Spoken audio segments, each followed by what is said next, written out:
Well, let's turn our attention to secondary school education. As reported, that government has spent close to some 8 billion Ghana cedis on its flagship senior high school program. This has been met with some mixed reactions. Many of us will question why the policy is still being bedeviled with challenges despite such huge investments. Well, Aisha Yakubu Khalid has been speaking to some stakeholders on so far how the policy has been implemented. The free senior high school policy was rolled out in September 2017 and has since benefited over 1 million students, but its implementation has not been rosy. Though the high number of applicants to the public school was envisaged, not much could be done at the time to meet the infrastructural needs, thereby accounting for the introduction of the double track system. Soon and very soon, schools will be back on single track. The president has committed to that and he's doing that. Talk about infrastructure. 1.5 billion potentially available for school construction. Have seen buildings in schools across the country. Basic schools and high schools. You go to Kumasi Secondary Technical School, go and see construction ongoing there. Go to Accra Academy. Every school that you visit that is a double track school is seeing massive infrastructural development in this country. But it appears the infrastructural challenge isn't the only problem. Another is the medium to long-term funding. The finance minister, even at a point, suggested some form of payment by parents who could afford. It may be that there have to be changes in the way in which we are administering it. You know, I can't take my child to Achimota or Dogono and then leave him or her and drive away and kind of not pay anything, once I can pay for 10 people. Some 7.7 billion cedis, according to the Education Minister, has so far been spent.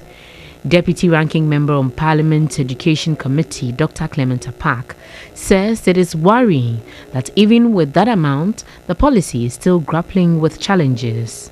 If you look at the nature of the policy, its implementation, and the challenges thereof, some of us even believe that between 2017 and 2021, government ought to have spent even more in terms of implementing the policy.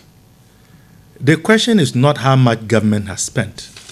The question is how effective those resources have been applied and why, in spite of this amount of money spent, the challenges still persist and seem to be worsening. He wants government to be transparent about the sources of funding for the policy. What is interesting is how we are now discovering that government has borrowed to finance the program.